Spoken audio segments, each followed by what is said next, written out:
But someday it'll straighten out because it's losing all credibility. Think of it, when I went in a landslide, a giant landslide, won all 7 swing states, won the popular vote, won everything, and I only get negative press. That means that it has no credibility. And if they're going to get credibility, they're going to have to be fair. So you need a fair press. But you also need those other elements. And I inherited a terrible, terrible situation. If you look, the border was open. The inflation was raging. Everything was bad with the United States when I came into office. But I also inherited a mess with Ukraine and Russia, something that would have never happened. And I know Putin very well. He and I would discuss Ukraine. It was the apple of his eye, but he wasn't going to do anything. I said, Vladimir, you're not doing it. He would never have done it. It was terrible what happened. I could see it happening, too. After I left, I could see it happening. Biden had given Ukraine and NATO $350 billion, a staggering sum, $350 billion. I came in, and just like the southern border, just like inflation, just like our economy, I said, wow, this place is in trouble, meaning our country. All of these things were out of control. But the border was out of control. We fixed it with the strongest border anywhere in the world. And I've now been working on this war for 1 year, during which time I settled 8 other wars. India, Pakistan. I settled other wars that were. Vladimir Putin called me, Armenia, Azerbaijan. He said, I can't believe you settled that one. They were going on for 35 years. I settled it in 1 day. And President Putin called me. He said, you know, I can't believe I've worked on that war for 10 years trying to settle it. I couldn't do it. I said, do me a favor, focus on settling your war. Don't worry about that one. What does the United States get out of all of this work, all of this money, other than death, destruction, and massive amounts of cash going to people who don't appreciate what we do? They don't appreciate what we do. I'm talking about NATO, I'm talking about Europe. They have to work on Ukraine. We don't. The United States is very far away. We have a big, beautiful ocean separating us. We have nothing to do with it. Until I came along, NATO was only supposed to pay 2% of GDP. But they weren't paying. Most of the countries weren't paying anything. The United States was paying for virtually 100% of NATO. And I got that stopped. I said, that's not fair.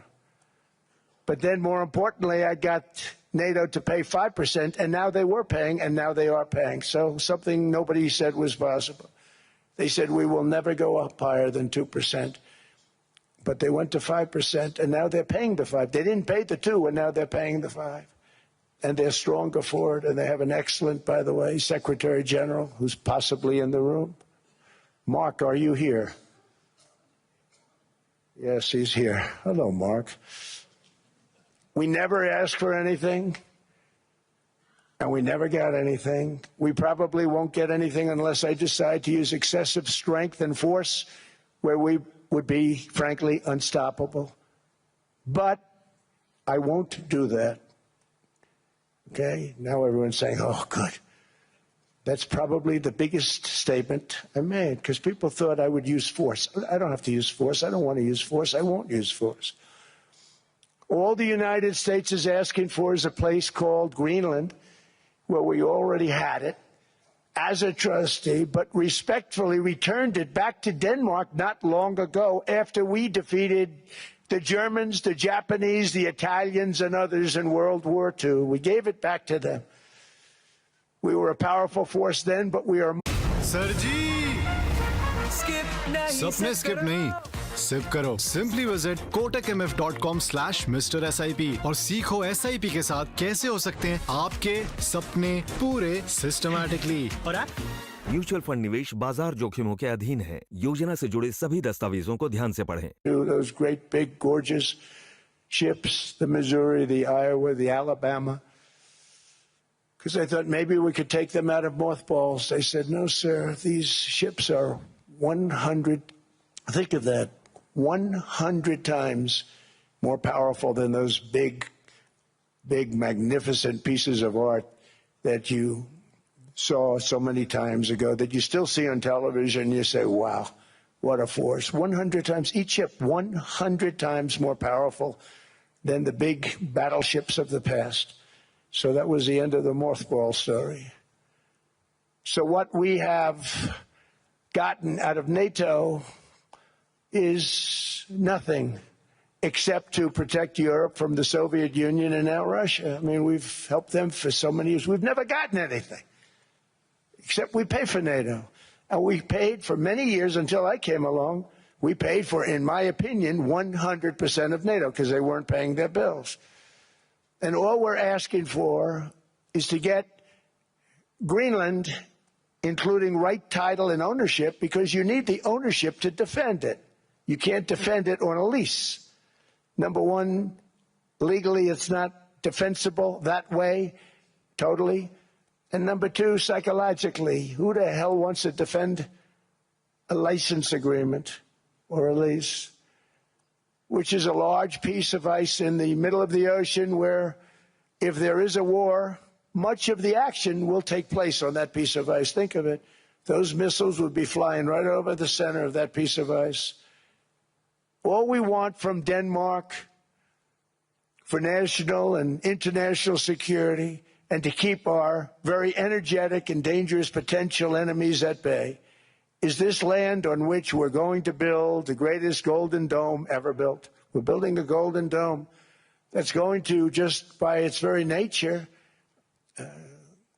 going to be defending Canada. Canada gets a lot of freebies from us, by the way. They should be grateful also, but they're not. I watched your Prime Minister yesterday. He wasn't so grateful. But they should be grateful to us. Canada lives because of the United States. Remember that, Mark, the next time you make your statements. What we did for Israel was amazing, but that's nothing compared to what we have planned for the United States, Canada, and the rest of the world. We are going to build a dome like no other. We did it for Israel. And by the way, I told Bibi, stop taking credit for the dome. That's our technology. That's our stuff. But they had a lot of courage, and they were good fighters, and they did a good job, and we wiped out the Iran nuclear threat like nobody can believe. Nobody's ever seen anything like it. That, Venezuela, taking down Soleimani, wiping out al-Baghdadi when he tried to reinstitute ISIS. We did a lot. I did a lot of big things, all perfectly executed. Everyone was perfectly executed. Somebody told me that, a military expert told me, sir, everything you've done has been perfectly executed. I said, I know. So other presidents have spent, whether foolishly or not, trillions and trillions of dollars on NATO and gotten absolutely nothing in return. We've never asked for anything. It's always a one-way street. Now they want us to help them with Ukraine. And we say, we're going to. I'm really helping, not even them.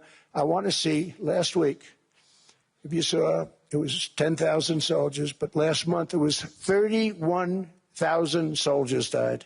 31,000. That's this room times, the number of people in this room times 30. Think of it. 30,000 soldiers died in 1 month. The month before it was 27,000. The month before that it was 28,000. The month before that it was 25,000. It's a bloodbath over there. And that's what I want to stop. It doesn't help the United States, but these are souls. These are young people. Look like you, look like some of you right in the front row. They go to war. Their parents are so proud. Oh, there he goes, comes back. 2 weeks later, they get a call, your son's head's been blown off. I want to stop it. It's a horrible war. It's the worst since World War II. They keep going, they'll exceed World War II. The numbers are staggering, how many people they've lost. They don't want to talk about it. Ukraine and Russia lost just tremendous amounts. And I'm dealing with President Putin, and he wants to make a deal, I believe. I'm dealing with President Zelensky, and I think he wants to make a deal. I'm meeting him today. He might be in the audience right now. But they got to get that war stopped because too many people are dying, needlessly dying. Too many souls are being lost. It's the only reason I'm interested in doing it. But in doing it, I'm helping Europe, I'm helping NATO, and I've until the last few days when I told them about Iceland, they loved me. They called me daddy, right, last time. A very smart man said, he's our daddy. He's running it. I was like running it. I went from running it to being a terrible human being. But now what I'm asking for is a piece of ice, cold and poorly located, that can play a vital role in world peace and world protection. It's a very small ask compared to what we have given them for many, many decades. But the problem with NATO is that we'll be there for them 100%. But I'm not sure that they'd be there for us. If we gave them the call, gentlemen, we are being attacked. We're under attack by such and such a nation. I know them all very well. I'm not sure that they'd be there. I know we'd be there for them. I don't know that they'd be there for us. So with all of the money we expend, with all of the blood, sweat, and tears, I don't know that they'd be there for us. They're not there for us on Iceland, that I can tell you. I mean, our stock market took the first dip yesterday because of Iceland. So Iceland's already cost us a lot of money. But that dip is peanuts compared to what it's gone up. And we have an unbelievable future in that stock. That stock market is going to be doubled. We're going to hit 50,000, and that stock market's going to double in a relatively short period of time because of everything that's happening.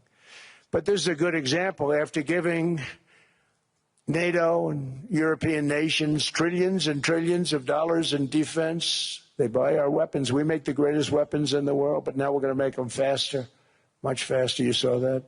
I put a cap on the salaries. Then I put no buybacks, no stock buybacks, no various other things that they were doing. I mean, they were making $50 million, but it would take them 3 years to give you a Patriot missile. I said, that's not good. My chauffeur can do a better job than that, and he makes slightly less than 50. They make big salaries. If they're going to make those big salaries, they're going to have to produce a lot faster. The good news is we have the greatest equipment in the world. Now we're going to start making it a lot faster. They're going to build additional plants.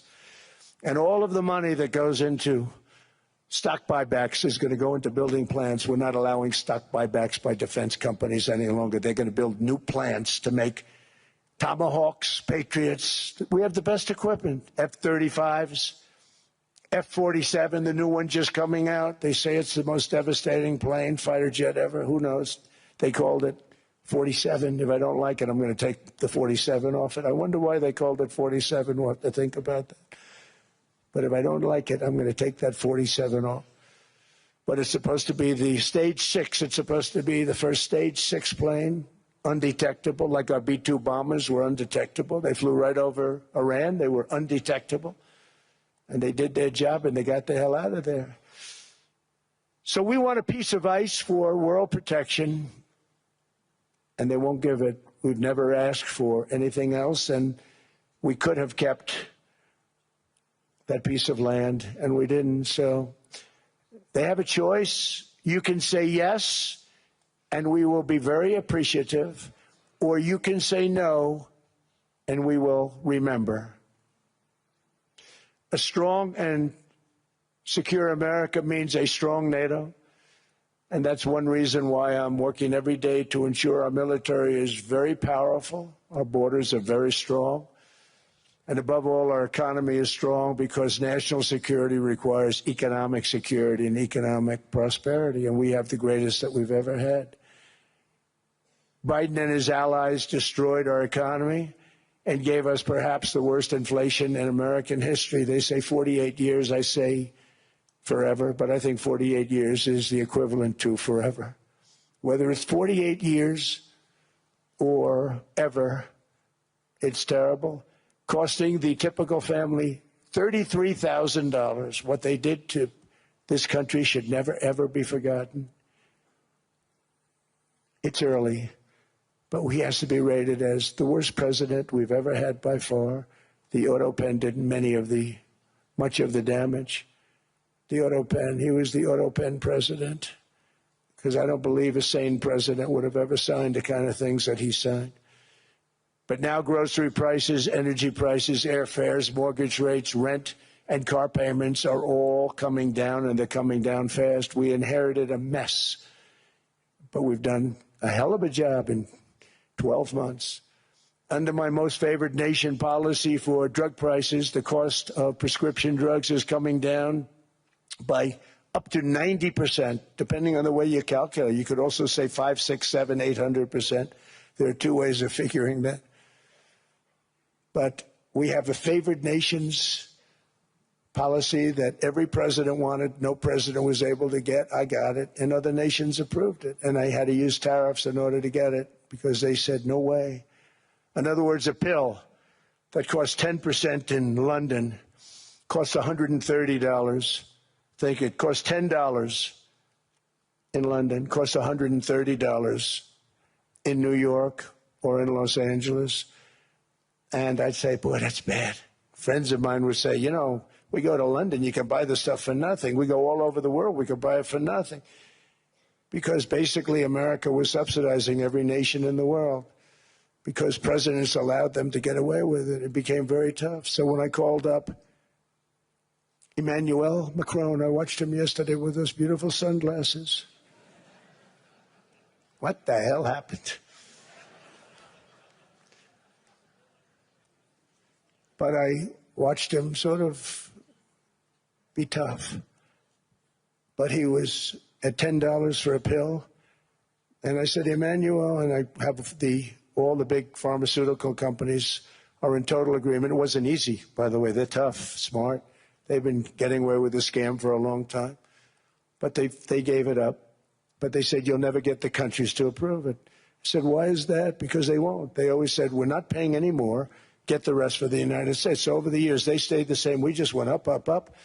And I mean, we would pay 13, 14, 15 times more than certain countries would. So I said, no, they'll approve it 100%. Sir, you'll never get them to approve it. I said, I guarantee you. But I actually started with Emmanuel, who probably is in the room too. And I like him.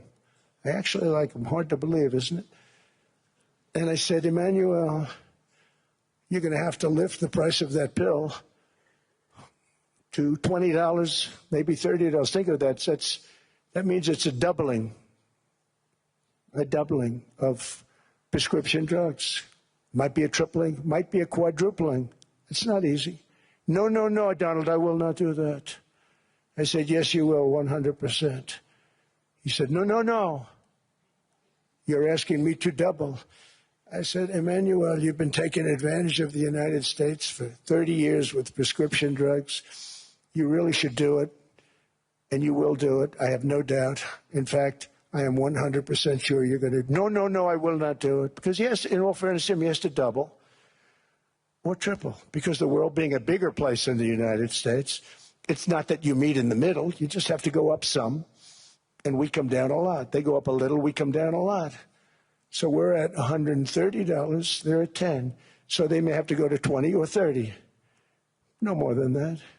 I said, Emmanuel, you're going to be doubling or tripling? No, no, no. I said, here's the story, Emmanuel. The answer is you're going to do it. You're going to do it fast. And if you don't, I'm putting a 25% tariff on everything that you sell into the United States and a 100% tariff on your wines and champagnes. And that's about 10 times more than what I'm requesting. And you're going to do it. I don't want to go public with it, but you may make me do that. No, no, Donald, I will do it. I will do it.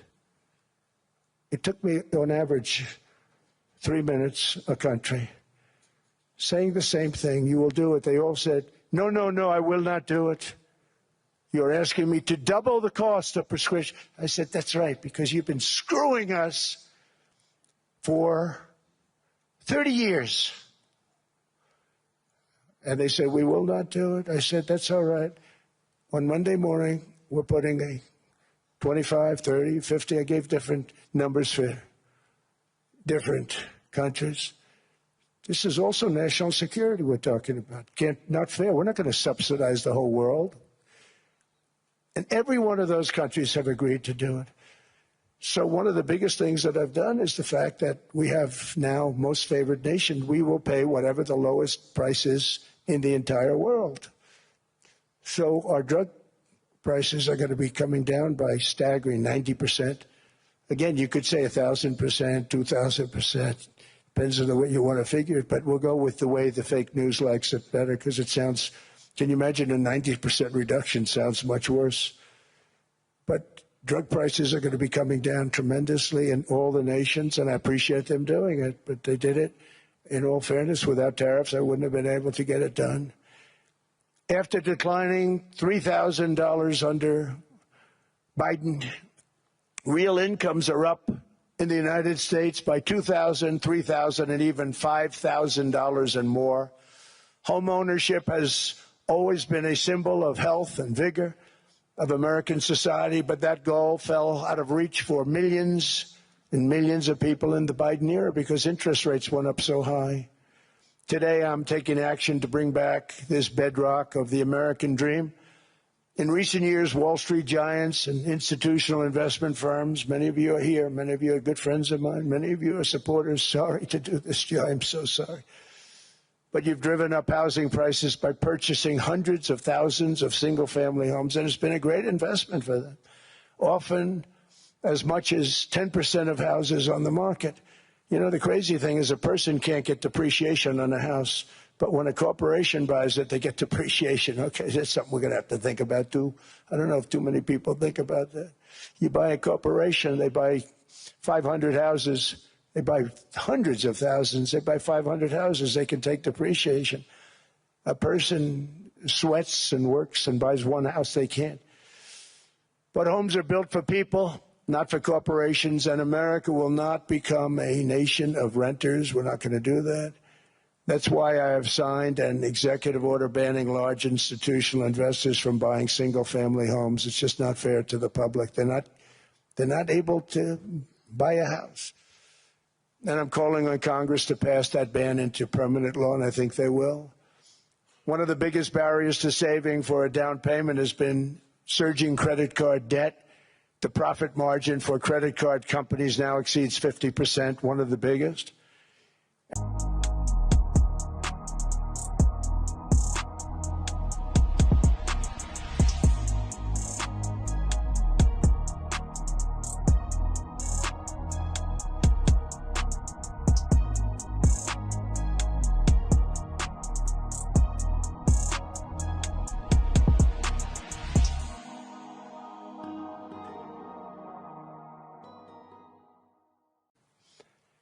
And this will help millions of Americans save for a home. They have no idea they're paying 28%. They go out there a little late in their payment and they end up losing their house. It's terrible.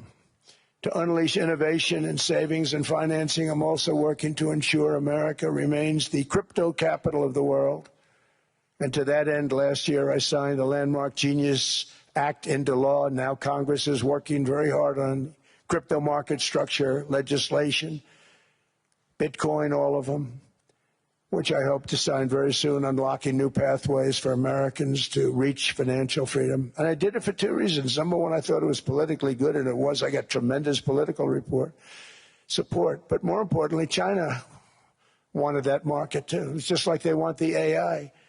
And we've got that market, I think, pretty well locked up. If I didn't do it, you know, Biden was totally against it until before the election when they realized that, you know, there were millions of people voting against him over crypto. And all of a sudden they loved it very much, but it was too late. They blew it. But it is politically popular, but it's much more importantly, we have to make it so that China doesn't get the hold of it. And once they have that hold, we're not going to be able to get it back. So I'm honored to have done it. Finally, I've instructed government-backed institutions to purchase up to $200 billion in mortgage bonds to bring down interest rates. And I'll be announcing a new Fed chairman in the not-too-distant future. I think he'll do a very good job. See, I gave away some of it. He did give that away. So we have something, got something, but somebody that's very respected. They're all respected. They're all great. Everyone that I interviewed is great. Everyone could do, I think, a fantastic job. Problem is they change once they get the job. They do. You know, they're saying everything I want to hear, and then they get the job. They're locked in for 6 years. They get the job, and All of a sudden, let's raise rates a little bit. I call them, sir, we'd rather not talk about this. It's amazing how people change once they have the job. It's too bad. Sort of disloyalty, but they got to do what they think is right. We have a terrible chairman right now. Jerome, too late Powell. He's always too late. And he's very late with interest rates, except before the election. He was just fine for the other side. So we're going to have somebody that's great, and we hope he does the right job. Last week, the average 30-year mortgage rate dropped below 6% for the first time in many years. Another major factor in driving up housing costs was the mass invasion of our borders. And I have to say one thing about housing, because nobody ever says this. I am very protective of people that already own a house, of which we have millions and millions and millions. And because we have had such a good run, the house values have gone up tremendously. And these people have become wealthy. They weren't wealthy. They become wealthy because of their house. And every time you make it more and more and more affordable for somebody to buy a house cheaply, you're actually hurting the value of those houses, obviously, because the one thing works in tandem with the other.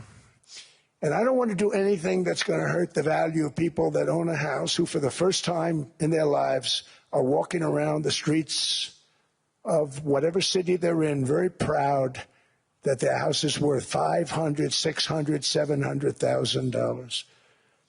Now, if I want to really crush the housing market, I could do that so fast and people could buy houses, but you would destroy a lot of people that already have houses. In some cases, they've mortgaged their house, and the mortgage would be very low, and all of a sudden the mortgage without any changes becomes very high, and they end up losing the house. I'm not going to hurt, and I speak with Scott, who's doing a fantastic job, and Howard, who's doing a fantastic job, and all of my people. And I always say, look, you know, I can crush the hell out of the market. We can drop interest rates to a level, and that's one thing we do want to do. That's natural. That's good for everybody. You know, the dropping of the interest rates, we should be paying a much lower interest rate than we are. We should be paying the lowest interest rate of any country in the world, because without the United States, you don't have a country. I mean, I had a case with Switzerland. We happened to be in Switzerland. Maybe I'll give you a quick story.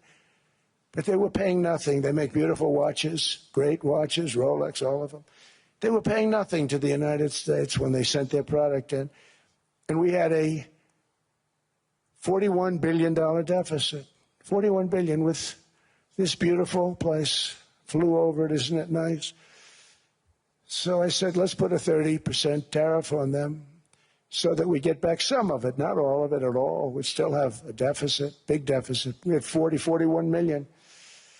That's a big deficit. And I said, let's put a tariff on. Different tariffs, different places. You're all party to them. In some cases, victims to them. But in the end, it's a fair thing. And most of you realize that. But we put a 30% tariff on Switzerland, and all hell broke loose. They were calling, I mean, like you wouldn't believe. And I know so many people from Switzerland, incredible place, incredible, brilliant place. But I then realized that they're only good because of us. And there's so many other examples. I mean, us and probably other places, but a majority of the money they make is because of us, because we never charged them anything. So they come in, they sell their watches, no tariffs, no nothing. They walk away, they make $41 billion on just us. So I said, no, we can't do that. So I'm going to bring it up. I still would have a deficit pretty substantial, but I brought it up to 30%. And I guess Prime Minister, I don't think President, I think Prime Minister called a woman, and she was very repetitive. She said, no, no, no, you cannot do that, 30%. You cannot do that. We are a small, small country. I said, yeah, but you have a big, big deficit. You may be small, but you have a bigger deficit than big countries. He said, no, no, no, please, you cannot do it. Kept saying the same thing over and over. We are a small country. I said, but you're a big country in terms of... And she just rubbed me the wrong way, I'll be honest with you. And I said, all right, thank you, ma'am. Appreciate it. Do not do this. Thank you very much, ma'am. And I made it 39%. And then all hell really broke out. And I was paid visits by everybody. Rolex came to see me. They all came to see me. But I realized, and I reduced it, because I don't want to hurt people. I don't want to hurt them. And we brought it down to a, lower level. Doesn't mean it's not going up, but we brought it down to a lower level. But they pay now, tariff. But I realized that we have many places like that where they're making a fortune because of the United States. Without the United States, they wouldn't be making anything. Think of it. Switzerland made $41 billion on us. And as she said, it's a small place. And I realized with that, I don't know, because she was so aggressive. And I realized in that conversation that the United States is keeping the whole world afloat. Many places, I could give you 6, 7 places just in the people in this little area. I know every one of them. They're looking down. They don't want to see me and they don't want to stare me in the eyes. But they're taking advantage of, everybody took advantage of the United States. But I've been very fair, and I gave them a tariff, and it was fine. But I realized that without us, it's not Switzerland anymore. Without us, it's not any of the countries that are represented here. And we want to work with the countries. We want to work with them. We're not looking to destroy them. I could have said 39, 40%. I could have said I want a 70% tariff, then we make money with Switzerland. But Switzerland would have been probably destroyed, financially destroyed. I don't want to do that. But we should be paying the lowest interest rate of everybody. I hope Scott's listening to this, because we should be paying the lowest interest rate of everybody. Without us, most of the countries don't even work. And then you have the protection factor. Without our military, which is the greatest in the world by far, without our military, you have threats that you wouldn't believe. You wouldn't believe. You don't have threats because of us, and that's because of NATO. One other thing, and I have to say it so importantly, in the old days, and I used to say I'm the youngest in the room. Now I'm among the older. I hate to say it. I don't feel old, but I'm among the older. But I remember not long ago, 20, 25 years ago, when good news came out about, let's say, the United States. The United States had a great quarter. The United States had a great month. All the stocks went up. And that's the way it's supposed to be.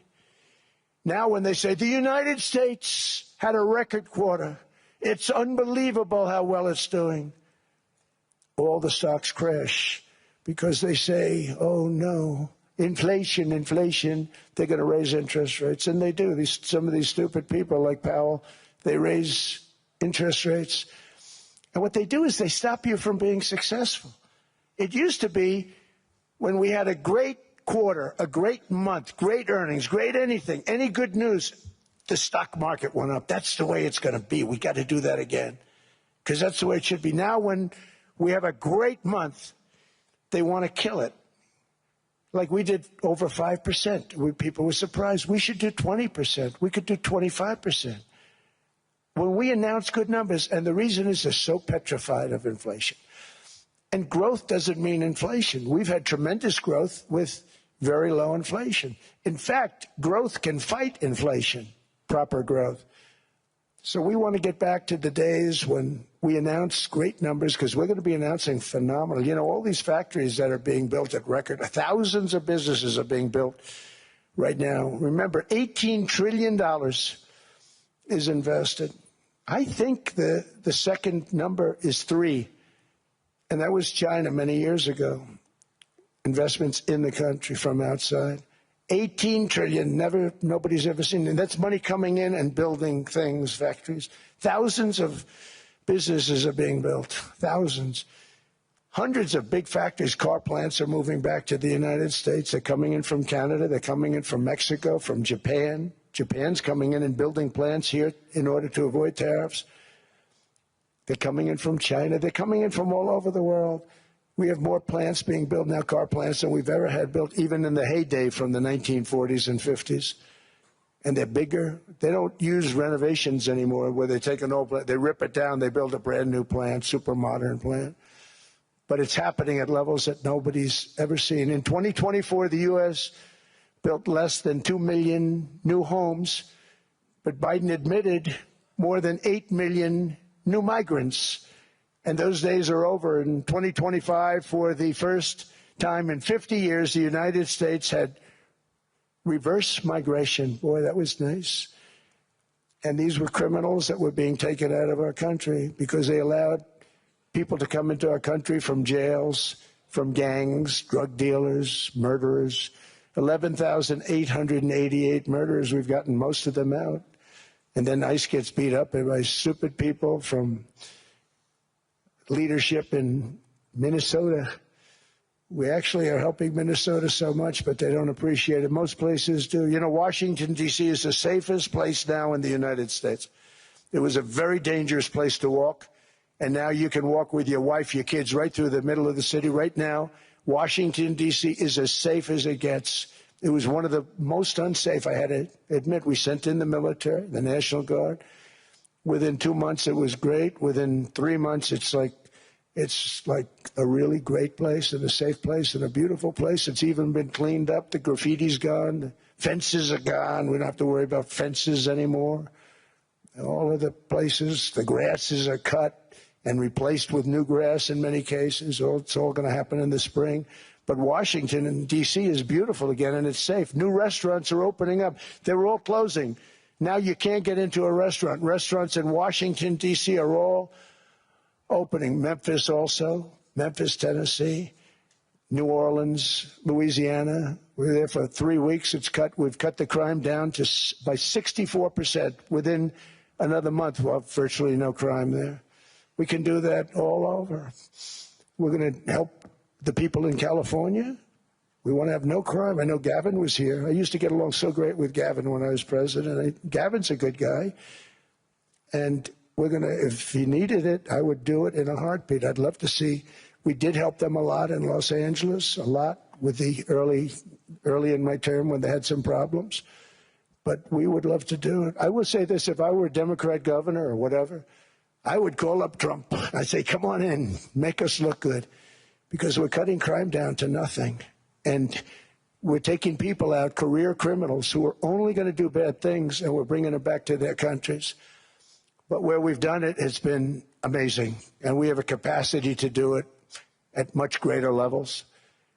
We're cutting illegal aliens off welfare and other government benefits, and I have directed that starting immediately, there will be no more payments to sanctuary cities because they are really just sanctuaries for criminals. They're really protecting criminals, and those are the ones we have to get out of the country. Murderers, drug dealers, the mentally insane. They emptied their mental institutions into the United States.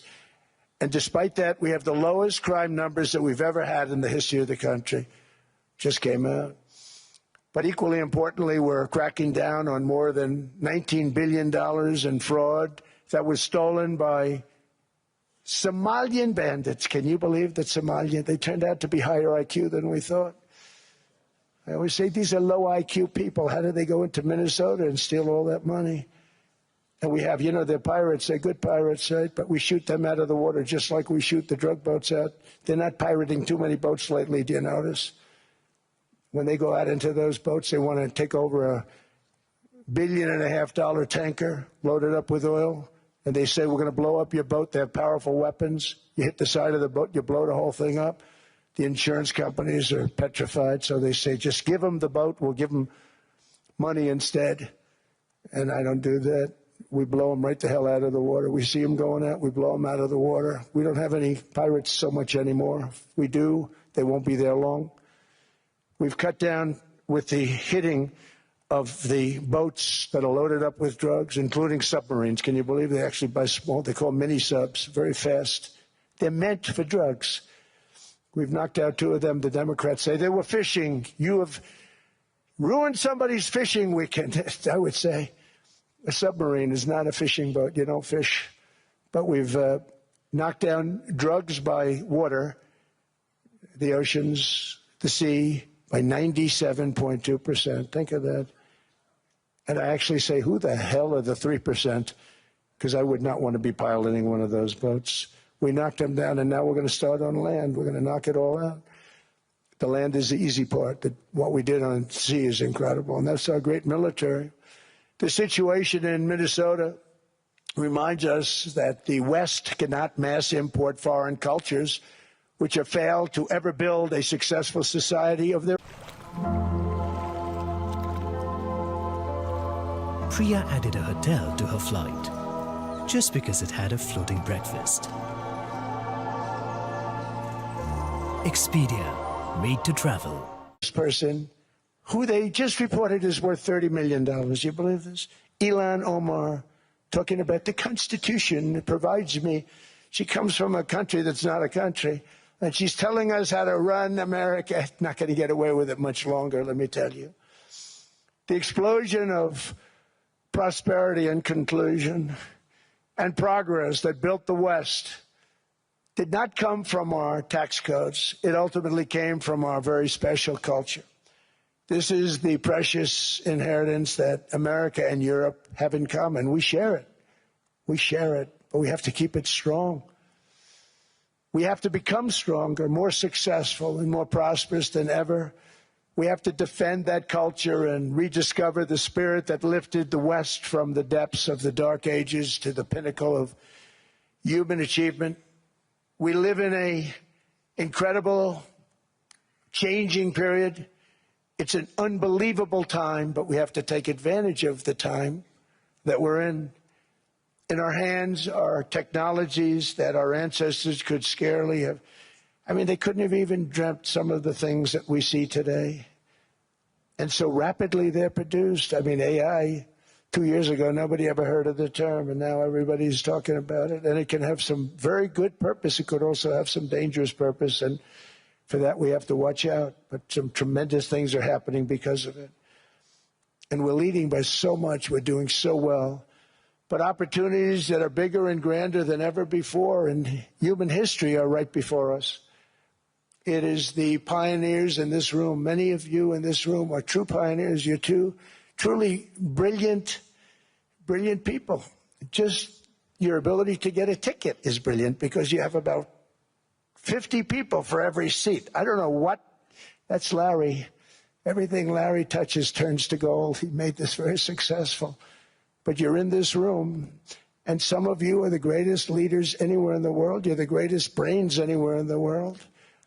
And the future is unlimited, and to a large part because of you, and we have to protect you, and we have to cherish you. I always say we have to cherish our brilliant people because there aren't many of them. So together with confidence, boldness, and persistence, let us lift up our people, grow our economies, defend our shared destiny, and build a future for our citizens that is more ambitious, more exciting, more inspiring, and greater than the world has ever seen. We're in a position to do things that nobody else has ever even thought of before. And many of the people in this room are the ones that are doing it, and I want to congratulate you, and I'm with you all the way. You can do things that nobody else can even think about. So I congratulate you on your tremendous success. And the United States is back, bigger, stronger, better than ever before. And I'll see you around. Thank you all very much. Thank you very much.